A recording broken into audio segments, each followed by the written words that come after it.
Artinya di dalam proses penyelidikan kemarin kejaksaan tidak ragu bahwa ada peristiwa pidana dan kemudian sudah temukan 2 alat bukti yang cukup, dan saya pikir dalam waktu yang tidak lama bisa jadi kalau memang besok ada yang dipanggil gitu ya, ya bisa jadi penetapan tersangka sudah tidak lagi menunggu waktu seperti itu, karena bagi saya tinggal seperti itu ya, artinya memang sudah betul-betul jelas bahwa ini adalah kasus korupsi, mega korupsi begitu ya, 9,9 T. Apalagi Mbak, kalau kita melihat dari kasus ini kan sudah dijelaskan tadi kan dugaan kerugian keuangan negara seperti apa. Saya pikir ketika misalnya dari awal bahwa laptop ini yang sudah pernah diuji petik ternyata gagal, walaupun tanda dibikin dia perhalus tidak efektif gitu ya. Nah, artinya ketika tetap dipaksakan, artinya kan ada perbuatan yang melanggar hukum, ada orang yang menyalahgunakan wewenang, kemudian akhirnya jadi beli peralatan ini. Saya melihat bahwa seharusnya ini total loss.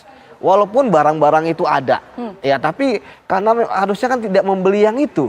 Ngapain membeli yang itu? Karena sudah dipaksakan, ya kan, yang pertama. Kemudian yang kedua, saya melihat emang harus dibongkar. Sebenarnya siapakah pemilik anggaran dari pembelian Chromebook ini, laptop ini ya? Karena saya melihat ini kan ada lintas, ya lintas ke menteri gitu ya. Ada 2 menteri dah sebelum Nadiem dan zamannya Nadiem. Karena pada saat uji petik itu di tahun 2018 begitu ya. Berarti sudah, karena pengalaman saya ketika menangani kasus IKTP itu sebenarnya sudah ada bohir ya terkait dengan pengadaan ya, dan hal ini misalnya kalau dalam laptop ini harus dibongkar siapa bohirnya, mengapa perusahaan-perusahaan itu yang ditunjuk dan lain sebagainya, termasuk jangan-jangan sebenarnya apapun yang terjadi pada saat uji petik kasus pada saat uji petik laptop yang 1000 itu, mau hasilnya apapun ini proyek harus jadi. Kenapa? Bisa jadi ternyata laptop itu sudah ada.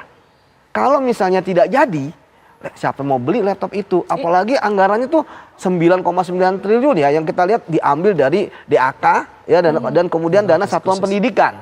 Ya di mana? Ini kan harusnya buat